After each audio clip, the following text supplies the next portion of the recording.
Good evening and welcome to the Old Golden Chat. Back again for another podcast. Probably not as positive as we all want it to be after this weekend's fixture, as usual. I think we've sat here every game and done it this season, including pre-season, so we're on a good roll. Liam, how you doing, mate? You okay? I'm not too bad. I'm being forced to drink tonight because, Wolves and Christmas, so I'm doing quite well. Nat, nice to have you back on again, mate. How you doing? Top man, yeah, a lot calmer than last time. So, I don't know about you, calmer, to be honest. just starting to emotionally detach myself, mate. So, I think it's the only way through, isn't it, to be honest, with this season? I think it's the only way through. Let's jump straight into it then. Wolves played Brentford the weekend. As everybody who watches this probably already know that we've lost and we've still only got 2 points on the table. It was a 2-0 hammering, and after I'd made some insults to Keane Lewis Potter whilst he was playing, for anyone who's around me and knows what I shouted, he went and bagged a brace, and Brentford walk away with probably their easiest 3 points of the season. Lads, we'll start with we'll start with the first half, shall we? Is there any positives before we unleash on the second half? You could probably say we didn't concede. We just never looked like scoring. We was kind of happy to go at 0-0. We was trying to be as positive as we could, but it was just so flat. Like, you watch other teams, even like Burnley, like Leeds, I know they won 4-1, but you watch these teams and they've just got something in attacking now, and we just look so dull. It's a boring watch, isn't it, to be honest now? yeah. Toothless. I think the only positive I'd say is probably the first 3 minutes. I thought we looked lively from the first whistle, and then, like I said, we peaked in our second attack. I think just a lack of dynamic up there, isn't there? I think what you say is that there's a big impetus on the wing backs to go and do anything, and if they don't do anything, which they don't most games, or they don't have options in front of them, then we just look absolutely devoid of ideas. And to be honest, a lot of it comes down the left-hand side, because do you really trust Keanu Hoover or Jackson Chichiro, whoever's out there, to go and produce anything, even if it's try and take someone on? Like, they both just look out of their depth. So poor Mollerwolf blowing out his arse after 25 minutes because he's the outlet every single time. So, yeah. I felt bad for Mollerwolf as well, in terms of he's not exactly blessed with pace, is he? And going against Coyote from Brentford, I think that's one of his strengths, is the fact that he doesn't really get beaten 1v1 because he's got that burst of pace where if someone's running past him, he's got enough to be able to get back and actually defend with his back to goal. But I think we should probably lay a little bit of the blame on this one on Rob Edwards. And before anybody hounds me in the comments, I'm still at this moment for Rob Edwards. I'm still backing him. I was with Liam pre-game, and as we know, I've said 2-1 win all the way through. Even on Saturday morning when me and Liam rang each other, I was so positive for the game. And then Liam saw my face at 2:00 when the team lineup dropped. And I was defeated before we'd even stepped onto the pitch. The starting 11, I think, I can understand the fact that obviously we got injury suspensions and AFCON with Adverdue, but it was so weak. And you could tell from the minute that we were going to step on the pitch, we were going to lose that game. All good anyway. I don't know how you boys felt about it. I don't know what we have to do to move from this back five. I don't know how many more games we've got to lose to actually give a back four another go and have more attacking players on the pitch. Like Fer Lopez, we've called out for him to be in that team, and he struggled so bad in the half, even just to control the ball. But if you're looking at it from a Fer Lopez point of view, and he's cutting in on that left, because he plays quite deep, he needs players running in behind and breaking that line, and you got Chan just staring at him, not moving. Larson's looking like he don't want that ball. Hoover, he looks like he gives 100%, but he hasn't got it in him, as he, defensively or attackively. So where would Lopez have gone, even if he was controlling that ball first time and going with it? How Chan and Larson can still start, but they're not performing. Fans are getting on the backs, and probably rightly so. I don't agree with the booing, but I can get the frustration, because where's the Larson from last year? That's, the shithousery that he used to do, where he used to just throw the ball in the defender's face, or, he'd get in there and have a bit of an argument. That's gone out the window. Chan's a different player. If you watch him for South Korea, it was totally different. And yeah, you're probably saying, but he's going to care more about his country. You got to see it for your club footballers, right? We're paying you that money every week, and you look like you couldn't give a shit. So I just don't know what they have to do to get out the team. Yeah, I think like you said, I obviously caught you in the concourse before the game, and we had a little bit of a debrief. I kind of felt for Rob in terms of, like you said, the squad depth for the game, but there was a couple of things that I just couldn't get my head around. I will say I thought Jose Sá played quite well in his defence. To say that he's come in, and I think like we touched on it as well pre-game when he was dropped last time and came back in. There was a reaction from him there as well, but I just didn't. Couldn't grasp Fer Lopez playing. He was in like a hybrid role, wasn't he? Like, offensively, he popped into the midfield three to shore us up, and then he'd get on the ball and he'd be out wide. And he just looked out of his depth in the sense of he's not an out and out winger. He's not going to go and dribble past someone because he's not got pace, and he doesn't look to get the ball and drive at players. It just felt a little bit wasted for him. Like he's coming in off the right hand side into that pocket, trying to link up play. And I actually thought he looked quite bright in terms of his ideas, but the amount of times he gave it away.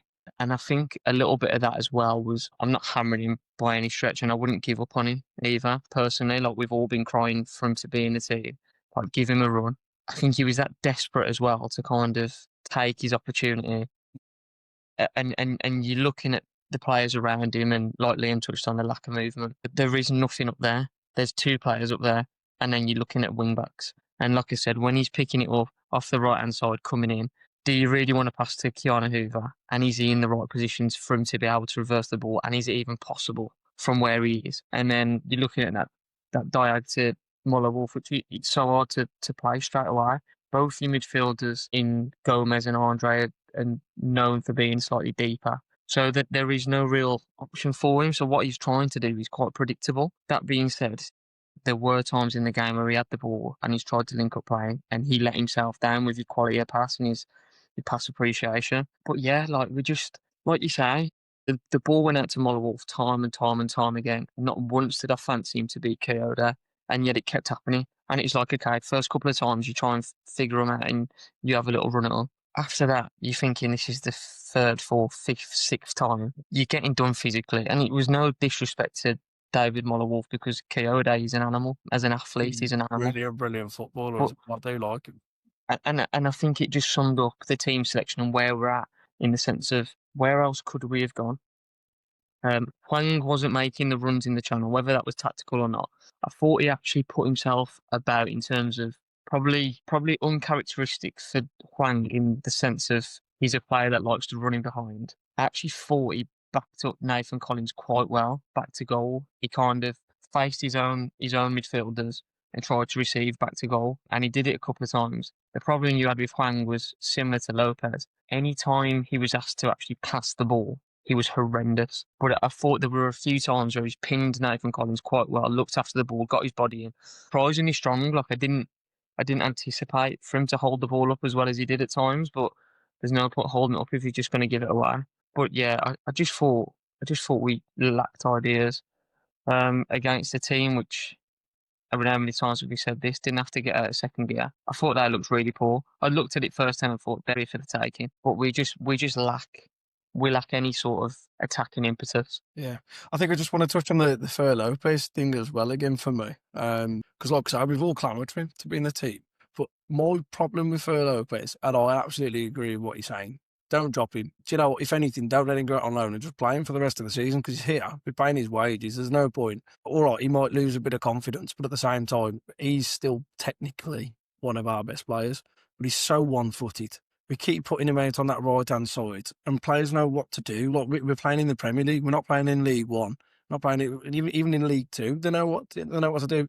If you've got a player who's so one-footed, especially with his left foot, you're not going to let him come inside. And that's what he was trying to do every single time because he hasn't got any ability with his right foot to be able to produce any clinical pass. And it was so frustrating. And again, with the Moller Wolf situation, you have to be smarter. And I'm not popping at him either because he was our only outlet at times in that game. But if you're not going to beat your man 1v1 for pace and you're not going to be able to get the ball in, 2 or 3 of your of your players around you have to come out and help you out and form little triangles, and you have to try and play the smart passes in between the lines to get behind the defenders. And I think there was a couple of times in the first half where that happened, and we tried to get him behind on the left and then whip it into the box or whip it to the edge, but it just wasn't enough. It wasn't clinical enough. And I think the one thing that really hurts me was the fact that even though we haven't won a game since Rob Edwards has come in, I've always been able to see a pattern of play or styles of play that we're trying to have on the game, regardless of results. This time I didn't see anything. This time really did look like a team who were obviously devoid of confidence, lacking structure on the pitch for me. There was just, like I say, there was no passes of play, there was no phases. The defenders, granted, were probably a bit makeshift because of the absences, but like we just didn't really know what to do. I think there's only three players for me, lads, who come out of that game with any saving grace, and that's Jose Sarr, Matt Doherty, and Matthias Mane for me. You have a whole idea of how he needs to play, doesn't he? I think if you've got wingbacks and then attacking, you can afford to have your attacking players not as wingers as much as like a Chanu cut inside or to stay a bit of a striker. But if you haven't got that, your wingbacks have to be like that scary that the other team dread when they have the ball because that wing back is taking a man on and costing it, or they're getting in the back post and being an issue. And how easy is it to, if you was the defender, to see everything in front of you? Like every team to play, everything's in front of them, no one's breaking the line. And every team seems to deal with us with ease. And we've played Brentford, Leeds, Burnley at home, and we've just been so dull that we've made them look like, well, they could start, and I'm honestly scared of where our next win's going to come from. Yeah, I'll tell you what, Liam. Yeah, I'm glad you've mentioned that because I don't know whether you boys have seen a stat or saw it earlier. If we lose to both Liverpool and West Ham, we've lost every single team this year. Yeah, scary. Scary. Or we failed to win against a team. Sorry, not lost, but we failed to win against a team this season. And the lappy clappers in the crowd that are moaning about how fans are reacting. And I'll get, the boos was probably a bit uncalled for when he picks up the penalty or he's lying down injured. But there's still fans moaning about people singing about the old songs of old ex-players. What they expected to do, man, the atmosphere was, they tried to get behind them that first half. It was a very dull first half and it was quite boring to watch. Fans did try and get behind them and singing them old songs, even when we went 1-0 down. If you sing it, it stops the negative boos or the negative, groans when we pass back. The players had no excuse because the atmosphere weren't aggressive and toxic until we went 2-0 down, and at that point it was just lost, weren't it? Yeah, it's a hard one. Do you know what? Like, obviously some of the fans who me and Liam are on about are the ones who were, shouting and screaming behind us again. I've got absolutely no doubt that they definitely don't watch this podcast because they wouldn't like any negativity towards the team. Oh my God. Dare we criticise anybody at the club? But it's so deflating being at the game. So I'll think the fans as well, by the way. Obviously not the best in terms of what we know Wolves fans can be. But for 70, 75 minutes, I thought we were fairly decent for a team who were bottom of the league with 2 points. Like, even at 1-0 down, we didn't really give up on the team. And I think that was just purely because they were at least running and trying. And then as soon as that second goal went in, you saw it again. And it's the same mentality and the same attitude from certain players that are letting us down because they're just walking around the pitch. I know we walked so much more on that pitch than Brentford, and I think that is the problem. Like, when Rob came in, he was talking about us, how unfit we were. We don't look any fitter. We're still walking. I get that. That's probably a lack of confidence, but I think fans who are genuinely there and think that by trying not to go at the players, when I say go at them, I mean, sing the songs of "You're Not Fit to Wear the Shirt" and whatnot. I think you need to take a long, hard look at yourself, actually, because at this point in the season, when you're coming into Christmas and we're paying 80, 90, £100 a month for a season ticket, are you happy with the product that you're paying to watch? Because I'm not. And I'm not afraid to make my voice known when I'm in the stadium because I have a right to. We're paying money to watch shit week in, week out. And I cannot sit there personally and start clapping all the players singing them off and giving them their appraisals when there's not 100% effort going in. Yeah, I don't really understand the whole fans getting on other fans' backs for voicing how they feel. I think from my perspective, being at the game, fans were pretty decent. Atmosphere wasn't amazing the whole way through. Don't get me wrong, but there was definitely spells first half and second half where they really got behind the team, and like you boys touched on, there's not a lot to get behind. For actually, when we're singing about the times of old with Helder Costa and Cody and Nuno had a dream, etc. Yeah, the atmosphere was booming. Like, that's the best atmosphere I've heard for a long time, personally. So how people can complain about that? I also, on the flip side, thought that when it came to the protest and people chanting about Fosun, was relatively quiet. It doesn't seem to be half as much passion. But these people that refuse to do it will still be moaning about the club day in, day out, but don't seem to want any change. So it baffles me a little bit in regards to sort of the booing of the players and you're not fit to wear the shirt. 100% towards the end of the game. Why should they not do that? It's not like it's happening from minute one. Like Liam touched on, there's parts where you think when Strand Larsen's gone down injured, you don't want to see it like that. You don't want to see it when he picks up the ball. I totally get it when he's took the penalty and he's missed, because I don't know if you guys picked up on this, but I'm pretty sure Matt Doherty told Strand to give it to Tolu. Don't know if you saw that in the game. He had a conversation with him and pointed at Tolu. And I was just thinking to myself at the time, please don't take it for your own sort of sanity, because you've already got a bad reputation getting stick and it's not nice. So why would you put yourself in that situation again, other than selfishness, to kind of say, well, I've scored and for your own personal gain, or maybe to fire back at the support? Poor penalty as well. Oh yeah, poor was Shocking lot.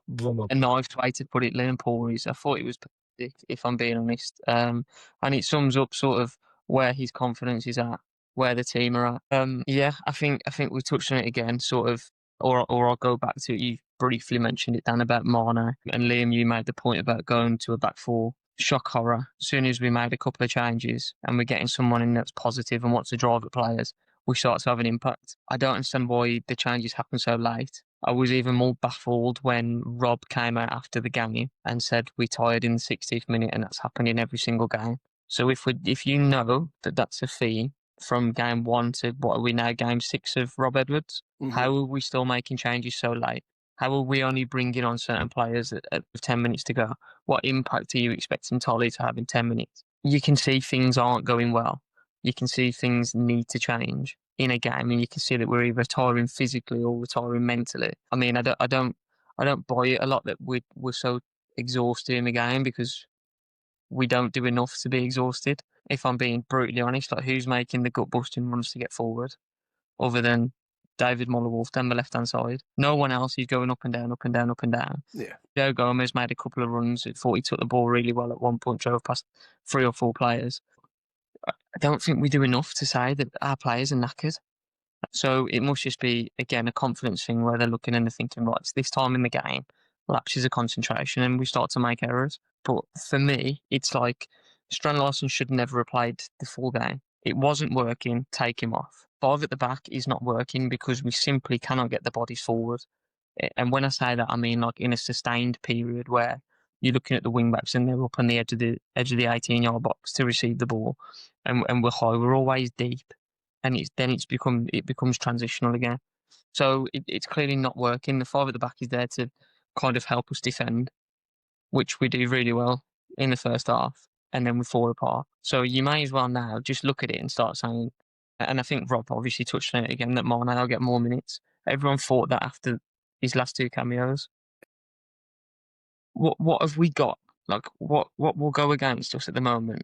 Us just saying, you know what, we're not going to be sort of defensive and like try and shore up. We're just going to go for a game. We lose every week anyway. We're going into games thinking we're going to lose. Why not have a go? Why not try and attack teams? Because at the moment it just feels like we're set up in a shape that really like restricts us going forward. That then puts pressure on the players because they don't have the options to go and play to, because you've only really got 2 players in forward positions. Then the pressure comes back on us, and you kind of riding a game out, and it's always on a knife edge. At least if you've got players forward and they're in structured positions higher up the pitch, you've got options to play to. We might actually have a bit more about us, like Mane showed when he came on the pitch. Don't get me wrong, I also appreciate that he's kind of not had his confidence knocked because he's not really been in the team, hence why he will go and drive at a player and run into space. But at least have players in positions where you can pick them out in forward areas and try and combine and try and navigate your way through a defence. At the moment, there's nothing up there to even put pressure on the back line. Like, part of me understands Strand Larsen's frustration, but I can't sort of forgive his lack of effort and his work rate, because that's what's letting him down. And he should have thought about his comments back in the summer when he signed on a permanent deal from his loan, just signed a contract, and he's flirting with other clubs. He cannot now be in a predicament where he feels sorry for himself and wonder why he gets the stick that he gets. I'm sorry, you can't. You wanted to leave after signing the contract 2 or 3 months prior, and you're getting your agent to leak things. Yeah. So I just think we've got to be a lot more positive.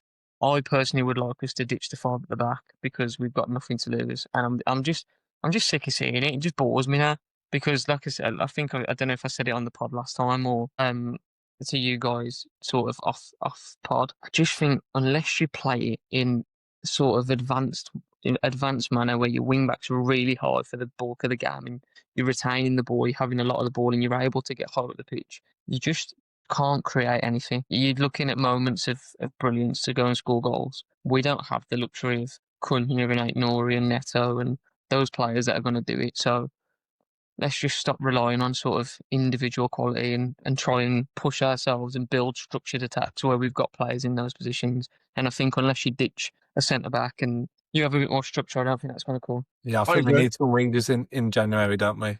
We're crying out with some wingers who actually can just get the ball and be dynamic and create. Yeah.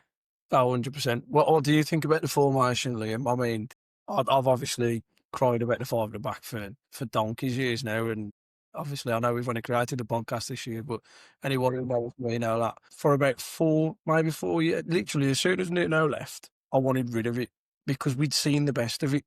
We'd seen how a proactive counter-attacking team works. Yeah, I think he had to try and do it. And now I think this summer was a perfect opportunity to get away from it because we lost Nuri and Tomato. So then you're having new fullbacks anyway. So it's perfect to go and get a back 4 in. But Vito obviously had his way and wanted to play wing backs again. But if you're playing wing backs, they've got to be ones where they can do something in those areas. If you haven't got the 10s or the wingers to do it, your fullbacks and the wing backs have to be such a threat that the other team are thinking about how to stop them, and it's too boring. I can't go in the Championship and see us playing with these dull wing backs again because we've seen it far too long now, haven't we? And I think it's crying out for something different. And I saw something today about some of the players that we're looking at, and it was like, a winger, come on, just go and change it up and mix it up and go and get a few. We get one winger, and what's that going to do? Because if he gets an injury, we're back to square one. I'd literally get 2 or 3 in, change the dynamic of the team. And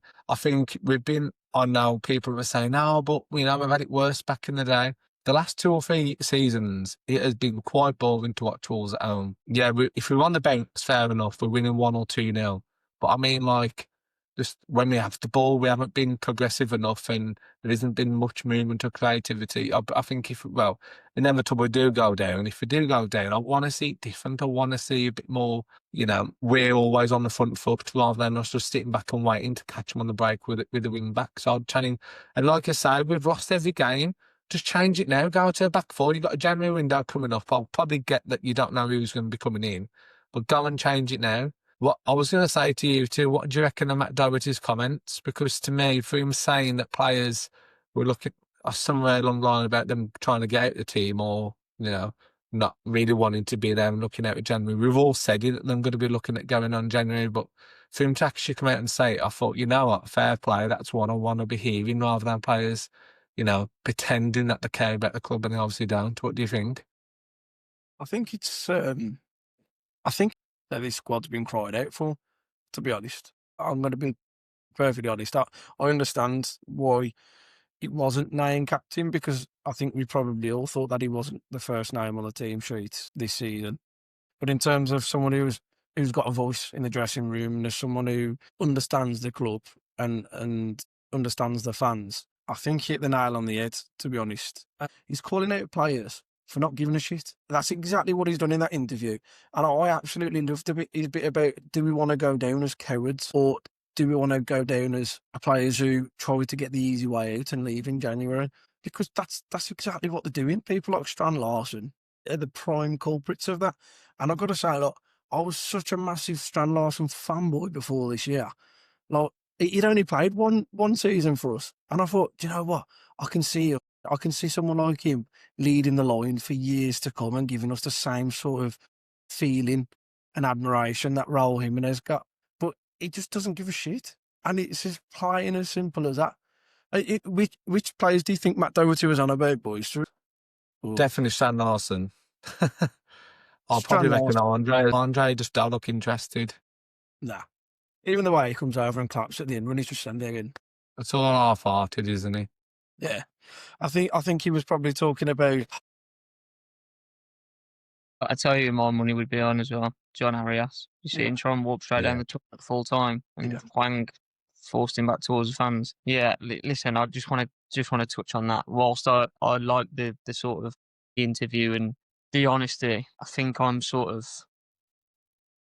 on the side of the fence where I probably do want them to be cowards in one respect and leave in Jan. I think the sooner we get some of them out, the better. Do I have any sort of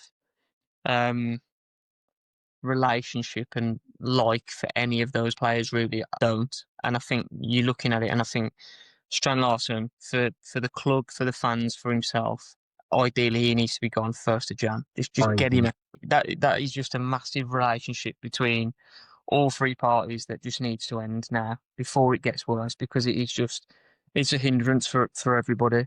Would I like them to show a bit more fight on the pitch and not be cowards in that respect? Yeah, 1000%.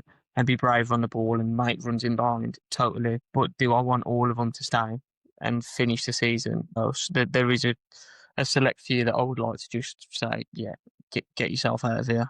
But the problem you've got is who comes in. And I think we'll touch on like the sort of the strategy and whatnot a bit later on in the pod. But yeah, I think he's definitely touching on Strand Larsen. Andre probably, because I don't feel like he looks the same player. There's a number of reasons why that is. I wouldn't say he's down tools personally. Like I still see that like in his game that he's showing like his ability to go and win the ball back, and he's not completely given up, but he just looks frustrated. He just looks fed up. As does João Gomez. Like you see him in the first half, like I mentioned, went and beat 3-4 players. If he didn't do that, what creativity is there? And that's why they're getting frustrated, because they know that they have to have individual brilliance to go and change a game. Yeah. And so I totally understand the frustration.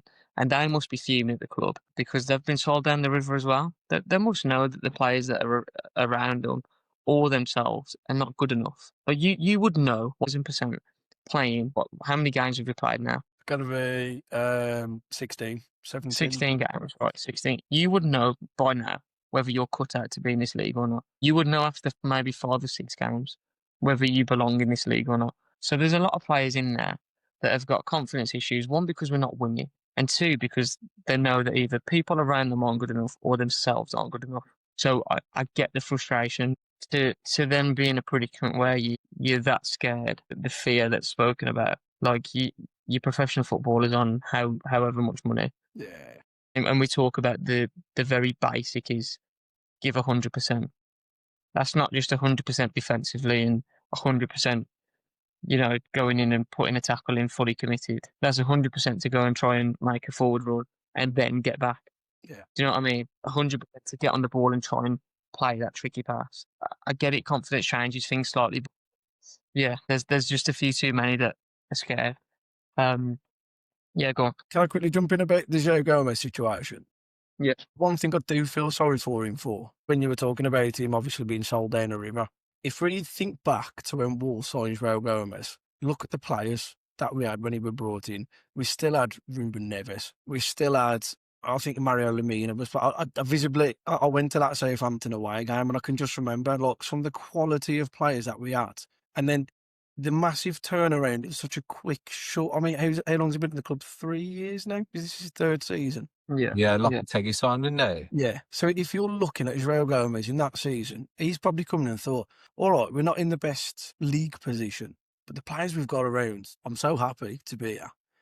And then everything's been ripped up. I mean, even Cunha arrived, and Cunha's come and gone in the same time as what Joe Gomez has been at the club. Like, honestly, it was even the squad then that we had, like I say, with Ruben Neves, and I know it was coming to the end of his Wolves career, but in such a very small space of time, the club's soul had just been ripped out of it, and you can understand why his soul would probably be ripped out, because he can't see any way forward. Yeah, mate, don't forget as well that he signed a new deal without a release clause, didn't he? When was that? A year ago, last summer. And he signed a new deal when everyone else was you looking at it thinking, right, we're gonna lose so and so, we're gonna lose so and so, and then he comes out and signs a new deal. That was somebody that genuinely cared about the club. And he probably listen, he probably still does now, and he'll leave and he'll genuinely put out post and whatnot, no problem whatsoever with Jay Gomez, because I feel like he gave us longer than what we all probably expected, based on the model that Fosun are running, in terms of you do a year or two, then you go. So I don't think there can be any slander for himself. I don't think there can be any slander towards Matt Doherty. Was I looking at it at the end of last season thinking, yeah, he probably needs to move on if we're going to progress? And I now sit here thinking, my God, whatever we do, please go and put him at right back or right wing back. Might Even if I start him every think, game, to be honest. He's out of contract as well in the summer, I think, isn't he? yeah. Him and Keanu Hoover are both out of contract in there.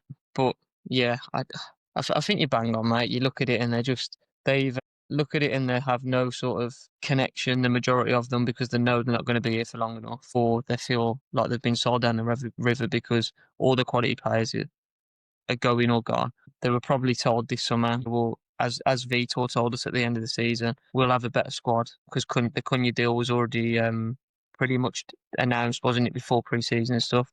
He came out, I remember him saying, yeah, we'll have a stronger squad, we'll be in a stronger position. And you look at the money we've spent and the players we've brought in, and it's bonkers. It's bonkers. Yeah, right.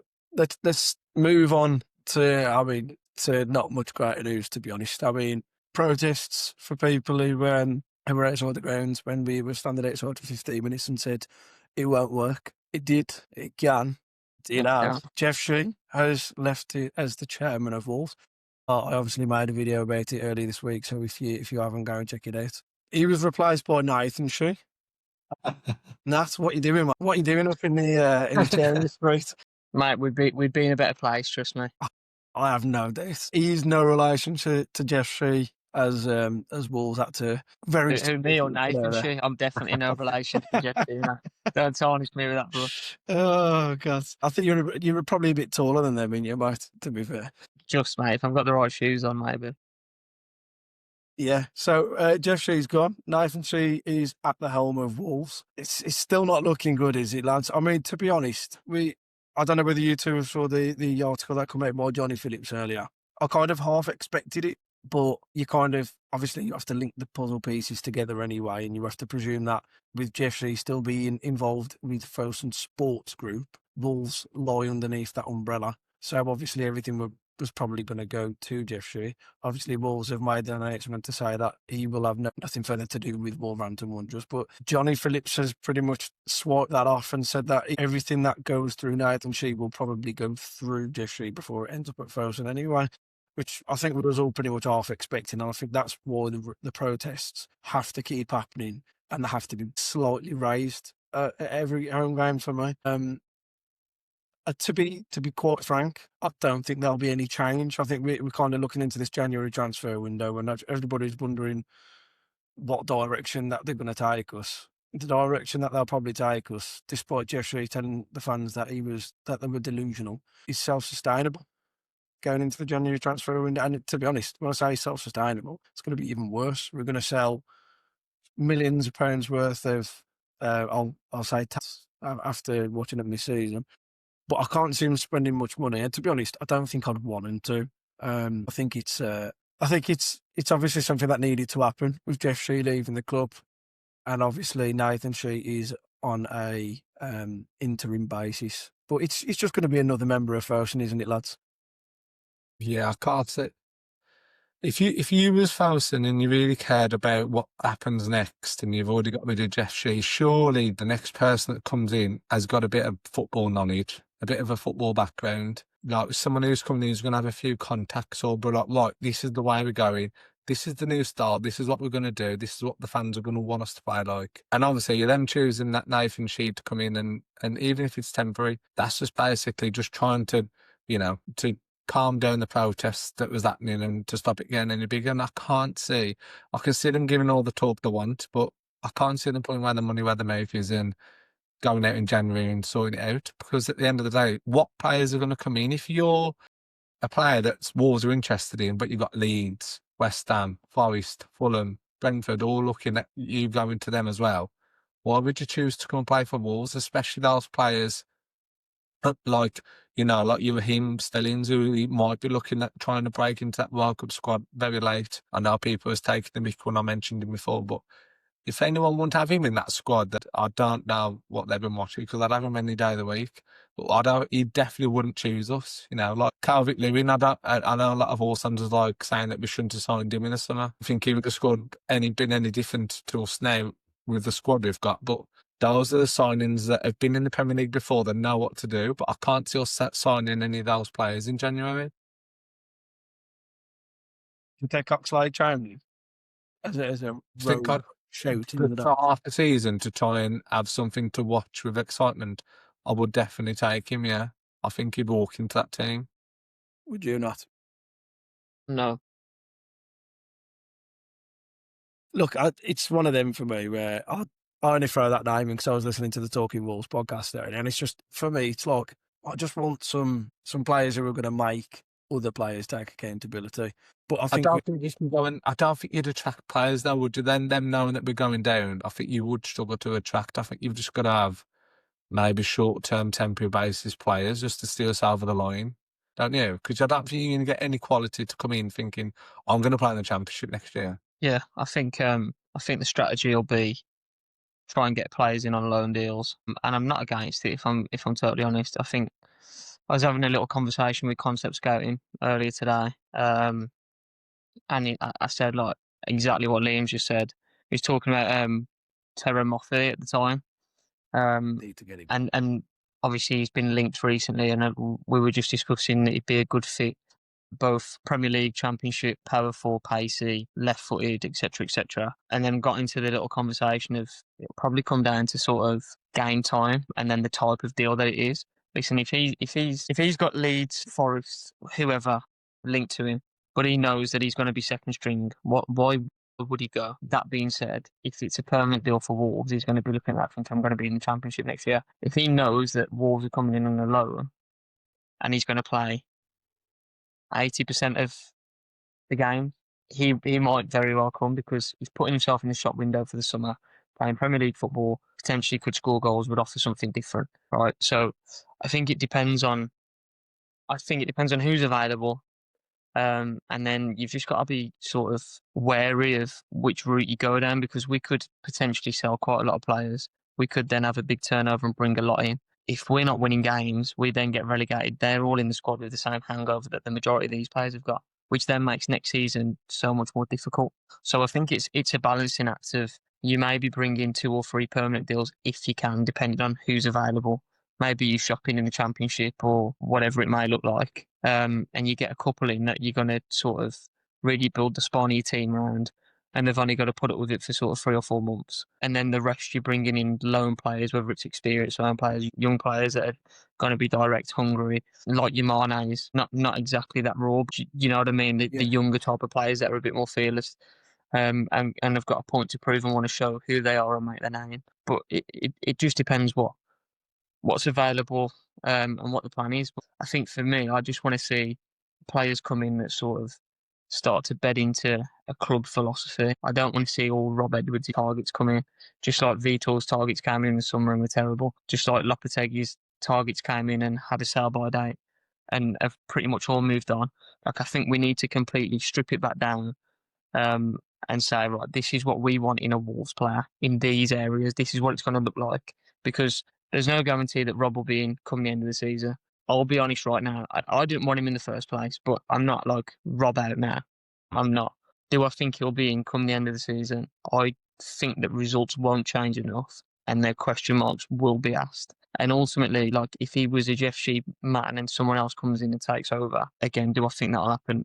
Probably think Nathan will get it long term. But if somebody else does come in, do they then look at it and go, well, results have been terrible. He's not the person I wanted.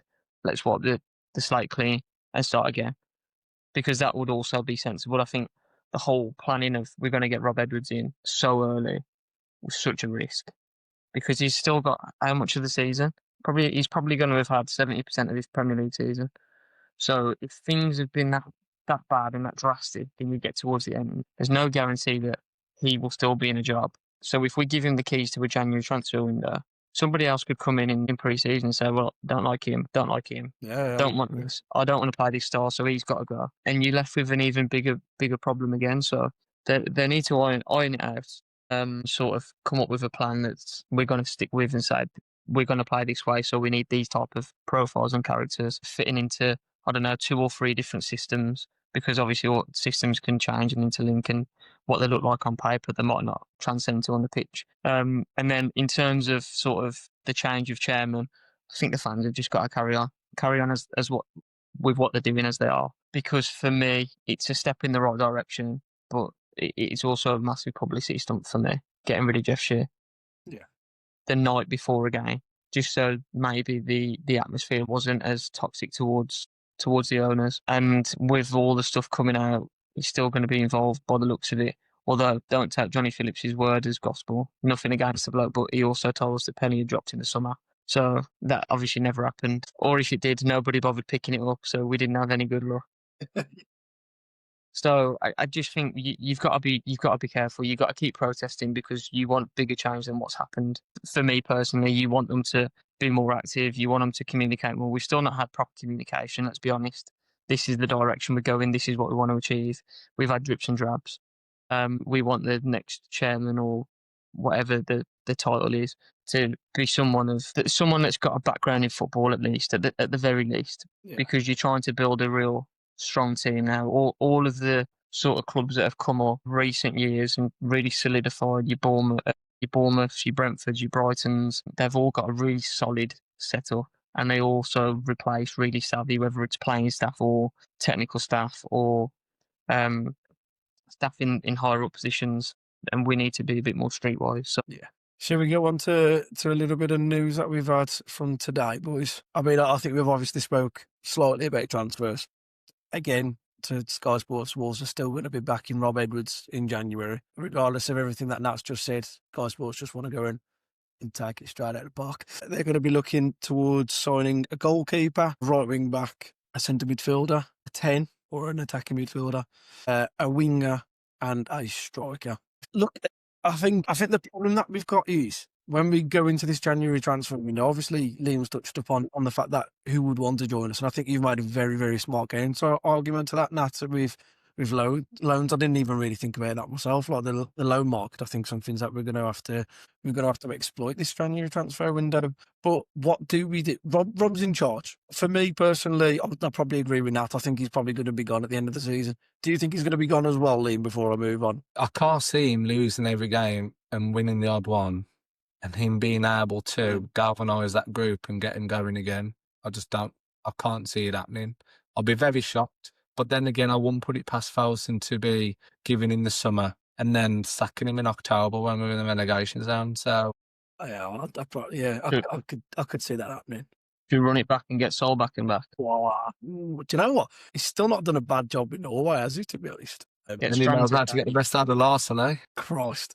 Yeah, so I mean, with that January news that's came out from Sky Sports with those sort of positions that we're going for, what sort of strategy do you think that Wolves should undertake with Rob Edwards at the helm? I agree wholeheartedly with what Nat said. We probably need to go down that loan market. I think we need to go and get some older, experienced heads in and some younger players. We need to get the blend right. Yeah. I think that's something that we've totally misunderstood for years on end now. Your 35-year-old Craig Dawson, who, don't get me wrong, at one point did a fantastic job for us. And then you've got some like 16-year-old Paraguayan chap who no one's ever heard of. There is no middle grounds to where Wolves have dealt with transfers. What do you think, Liam? What would you do this? I think the goalkeeper one, you know for a full-on fact that Jose Sarr is going to be the one to go. Sam Johnson has got championship experience. I don't think I'll back him to be my number one, but could he do a job in the championship? I'll probably say he probably could. So, but you need another one in there because I think there could be better out there. But that's an hard one. But Sarr's definitely going to go, isn't he? And I can see him going in January. So I don't know what type of keeper he'd get because if Sam Johnson's going to be your one, you won't want to waste it on a loan just to sit on the bench. I think that's a hard one. Them looking at a right back, you got Pedro Lima out there that's, I think's better than the two that we've already got in. That's one in there as well. I think you get rid of Hoover and Tachua, and then if you did have Pedro Lima, you get an experienced championship, been there and done that right wing back. You probably have got that in Doherty, but I can't see Doherty being able to get further forward. But if we go into a back four, maybe Doherty and Lima could share that role out there. You've got Tommy Doyle and Boubacar Traoré to come back into that centre mid section. I can't see Birmingham coming up with their away record. So Tommy Doyle, I think, could breeze that league if you had someone in there who can be that engine, get up and down, get into the box and win the tackles and be that bit of a menace. Boubacar Traoré scored 2 goals the other day as well, didn't he? I think, for Mets. Today? Yeah. Them two have played before in their few cup games that they've had, so I think he could do a job there. But again, in the January window, if you do keep on Angel Gomez, you can have a midfielder that's got to come in. One, wanting to come and play for Wolves, and two, thinking that they're going to get in over them two. That's an hard one. But for me, the biggest issue is I want to see 2 or 3 wingers that are actually get the ball, then run at the defender straight away, that are brave, got a bit of a trick in them that can turn, get the shots off straight away. We just don't shoot. We get the ball in, half a chance, turn it back, pass out wide. I want to see wingers that are going to be brave enough to turn and shoot. I think you get one out of the championship that you're going to be like, right, you're going to come in and play, but for a full-on fact that you're going to have a 3-year deal. You can't moan or sulk because you know that you're going to go down. But then that player comes in. If that player comes in and gets, 5 goals and assists in a poor team that's getting relegated, is his head going to turn anyway? That's the hardest question that you've got to try and look at. I just want players that want to be here, if I'm being totally honest. I think it's difficult in the sense of who are you going to be able to attract, whether that is younger players or Premier League experienced players. I look at when we had Nuno in the Championship and the real blend that we had. In terms of, yes, we signed a lot of foreign players, but there were also some real steady heads within that team, that sort of homegrown contingent of your likes of Barry Douglas, really good character when he came in and had quality in that league, Matt Doherty, Connor Cody, and there was a real spine of homegrown lads to help the sort of foreign imports. Like I don't get caught up in all this, we need Championship experience or Premier League experience, because I look at the consistent performers in those leagues. Most of them are foreign imports. Do you know what I mean? Like you look at Norwich, who carry them. It was Borja Science and Josh Sargent. As an example, you look at us when we went up, like we weren't carried by an English 9 or whatever. We had Leo Bonatini, Ivan Cavallero, Helder Costa, people that you wouldn't really have heard of before they came in. Yeah. So on and so on. Like there's so many examples of it. I look at Saints, that Brazilian winger that's coming, Shienza or whatever his name is. No one had ever heard of him before he came in. So the whole myth of, we need this experience or whatever, I don't always buy it, but I think we need a balanced squad of people that kind of understand the culture rather than, in particular, the leagues. Understand the culture, can help with the sort of the dressing rooms and whatnot, and then real quality sort of that a lot of the foreign boys tend to bring with them. Whether we still shop in those sort of markets now, because it seems to me that Matt Jackson's going to go complete opposite route, I don't know.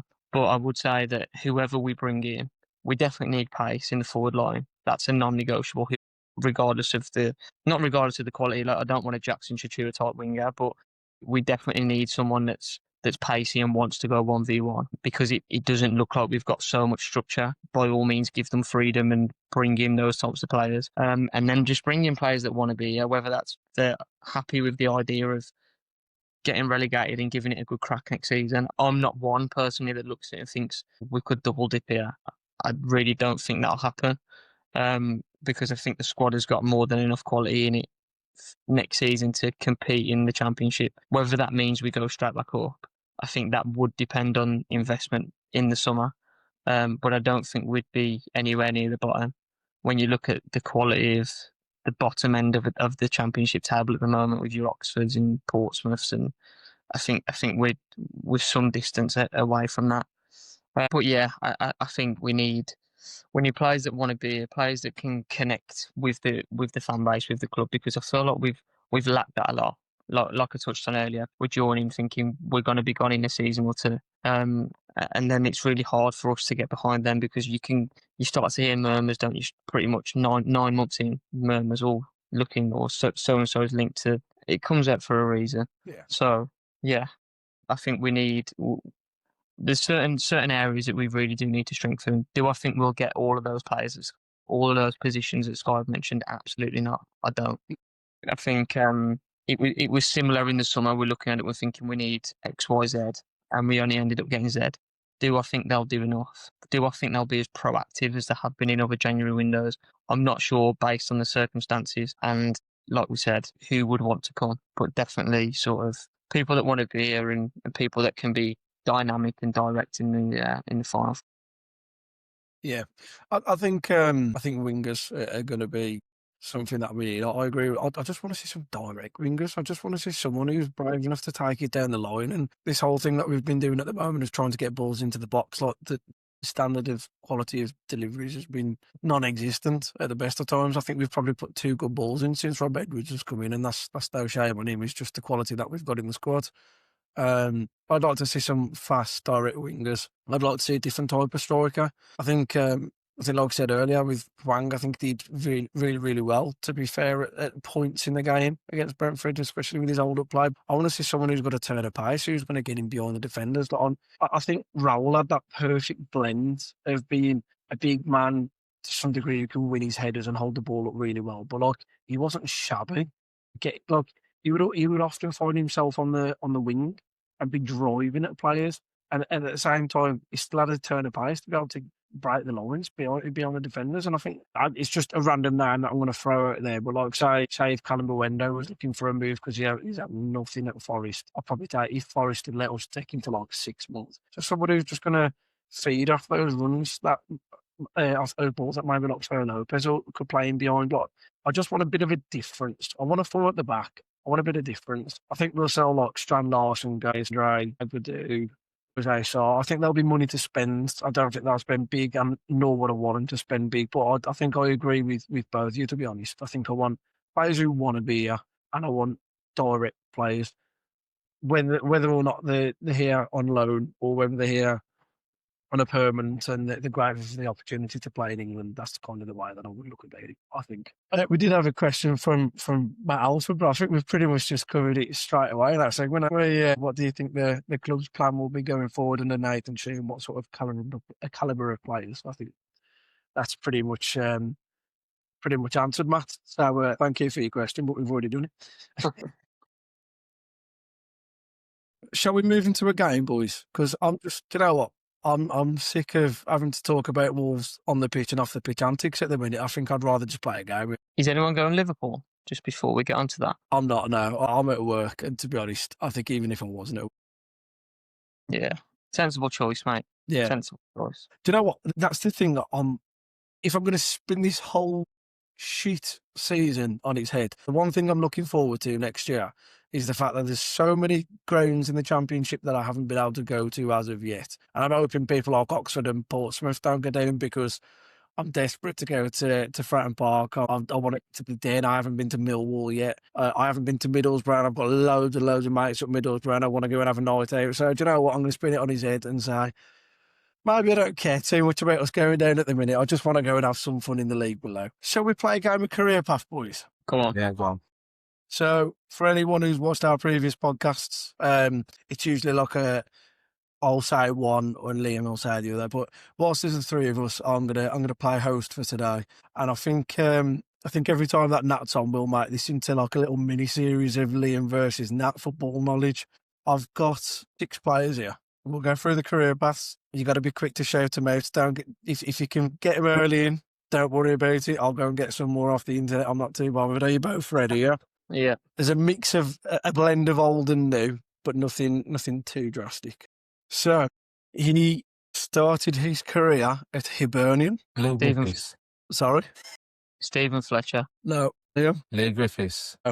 Christ, I thought you'd at least let like a couple of teams in first. Right, so he started at Hibernian. He went on loan to Stenhousemuir. He then moved to Rangers. Alex Ray. No, you unlocked Kenny out. Miller. Kenny Miller. 1-0 Liam.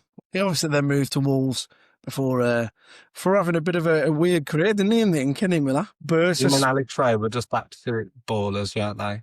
Oh, God. Different Yeah. breed, aren't they? Yeah. Yeah. And Colin Cameron. Oh, yeah. 100%, man. We could do with a few Scottish players now. Next, then. You ready then, boys? So this person, I think I made this one too easy. I might have to chuck another one in at the end, to be honest. Rob Edwards, is he? It's not Rob Edwards, no. Started his career at Leicester before moving to Wolves. Dearman. Richard Stearman. It's probably a bit too easy. I'll chuck another one in at the end. Okay. The next player started at Arsenal before moving to Huddersfield on loan. He then moved to Reading on loan. He went to Bolton on loan. He then went to Millwall on loan. He then went to Sheffield Wednesday on loan before...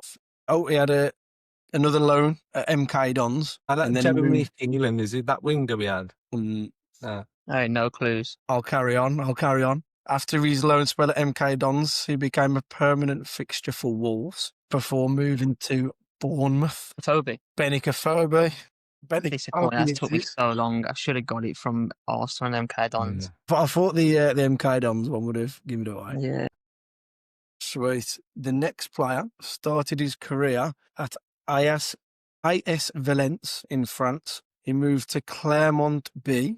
He then moved to Le Havre, then to Angers before moving to Wolves. He went from Wolves to Besiktas before moving to Al Sadd and then Al Shabab. Start the career again, please. Started his career at AS Valence before moving to Clermont, then Le Havre and Angers. Romain Saïs. Roman Saïs, 2-2. Come on. I like it. Autistic man. I need to see the career path. It always makes it hard. He got injured yesterday, didn't he? Felt sorry for him. Did I? Came off in the first half, yeah. Got him, man. I do like him. Do you know what? Genuinely, he was probably one of my favourite players out of that come out of that championship team. Yeah. Again, when we talked about earlier about the passion for the club, he got it, man. He got what our fans wanted. He was full-blooded in every challenge. I love Ramsey. He just loved being him as well, didn't he? Which was a surprise. Yeah. And once again, throw some shit on him as well, didn't they? So I saw him liking the post about SHI leaving the other day. I love my little shit there, swear on the face. Don't shit the messenger. All right, I'll get a couple more in a minute. So this fifth player started his career in Porto's youth before moving to Braga. Your Gomez, they moved to both of them as well. It's not Rodrigo Gomez. So from Porto to Braga, he then moved to Barcelona before having a loan at Wolves. Francisco Trinco. What a wasted career for him, eh? He's doing all right again now, isn't he? Yeah, it's flying at Sporting. Yeah. Yeah. Okay, so we're back. The scores are 3-2 to Liam so far. This next player started his career at Leeds United before moving to Oldham Athletic. He went from Oldham Athletic to Manchester United and Manchester United to Wolves. Cameron Borthwick-Jackson. No, he finished his career at Wolves. Is this great Wolves Man United? Can I go again or not? Dennis Irwin. Is it? I was going to say. Dennis Irwin. Do this all day. Okay, right. I know, he started at Leeds. No, I didn't. Started Borthwick-Jackson definitely played for Leeds as well, didn't he? But it was There it after. is. Yeah. There it is. Yeah. I actually hate my life even more than I used to. We've got a bit of a journeyman, I think, here, boys. I'll tell you the year that he started his career, I think, this time. So he started his career in 11-12 at MK Dons. Okay? He moved from MK Dons to Liverpool and had loan spells, quite a few of them. His first one was... Jojo. Jesus Christ, man. What? Straight in. Shea Ojo. Yeah, the ringer. Did I even get to say that he went to Wigan on loan, or did he just get... I've been really really disappointed in myself, mate, in this game. I needed something big. I knew Dennis Irwin, but I thought once I've guessed one, I can't guess again. You've took me out of it here because like, I was just waiting for the long list. Obviously, he's been to like Fulham, Rangers, Cardiff, Millwall, Sabrem. He's even been in Belgium. I was thinking, do you know what? Maybe this one will go a little bit. Cheers, Nat. So, mate. Sorry, mate. Yeah. 4-4. All free. 4-3 to Liam. Just remember, if Nat gets this, I'm going to go and get a tiebreaker. We'll call it a draw. Yeah, I'll have to call it a draw. Don't do draws here, mate. This is a mini series. All right, boys, are you ready? No, the thing is, mate, we don't do wins. We actually do 2 draws. Yeah. I like you. I like No, you. Christ, the comedian is here. Right, boys. So this next player started his career in 05-06 at Barcelona EC. He moved to Braga. He went from Braga on a loan to Penafiel. Castillo. No, who did you say? Castillo. No. Segundo Castillo. No. He went from Braga to Atletico Madrid before moving back to Braga on loan. He then went on loan to Celta Vigo. No one in yet. He then went from Atletico Madrid to Albacete. He then went from Atletico Madrid permanently to Real Valladolid. He then moved back from Valladolid to Atletico. Jesus. Is it Jesus Vallejo? Where did you say you started? Barcelona EC. Awesome. Okay. Not Barcelona, Barcelona EC. Yeah. That's what I wanted to clarify. Yeah. So after Real Vallecano, he moved back to Atletico Madrid before moving to Chelsea. No, still no. After Chelsea, he went to Atletico Mineiro. After Atletico Mineiro, he moved to Wolves. Diego Costa. Diego Costa. I was thinking, has he gone off script and just found a random player? No. I can't believe that's took me so long to get. I can't believe his career. I didn't even know he played for us in Spanish to Albacete and Real Valladolid. I didn't even know he played for him. I should have got it when you was like Atletico 3 times. That was where I thought, is he going to be a bit too easy with Atletico that many times? But I think that threw you off for the Chelsea bit then. Because obviously he's just renowned for being at Atletico and Chelsea. So, tiebreaker. Here we go, boys, for the first win of the little mini-series that we're going to get. Your last player started his career at Benfica B before having a loan spell with Vitória Guimarães. He then moved to Wolverhampton Wanderers on loan and then permanently. He then went to Nottingham Forest. Joseph Shearer. Joe Teixeira. The comeback. Fair play now. Everyone was well now. He was locked in. You're going to have to jump back. I actually really liked him, by the way. He looked so good at the start, didn't he? He just tailed off there. Yeah. No, it's because no one saw him, did they? Like, he didn't play. So it kind of went under the radar, but look at him now, balling out, man. Maybe we just do one little episode where we talk about everything that Fosun have done wrong in terms of players. Like all those players who've come and then just gone on to be so much better than what we've brought them in as. Vitinha obviously springs to mind as probably one of the best. So thank you to everyone for listening in. It's much appreciated. We thank you all, especially in the current state of what Wolves are at the minute. And thank you for your ongoing support as well, because it really does mean a lot. It's hard to make these podcasts. I'm not going to sit here and lie to people. It's a struggle week on week with the direction of the club and just the on-field performances, along with everything going on in the background. But again, I thank you all very much for listening. I hope you all have a lovely Christmas. Nat, Liam, I hope both of you have a lovely Christmas, spending time with your loved ones and not having to think about the Wolves for at least a few more days, at bare minimum. And you, Have you got anything planned, boys? Yeah, enjoy it, mate. And as Jeff SHI once told us, don't be sad, mate. Merry Christmas, guys. Merry Christmas all. Thank you very much. See you next week.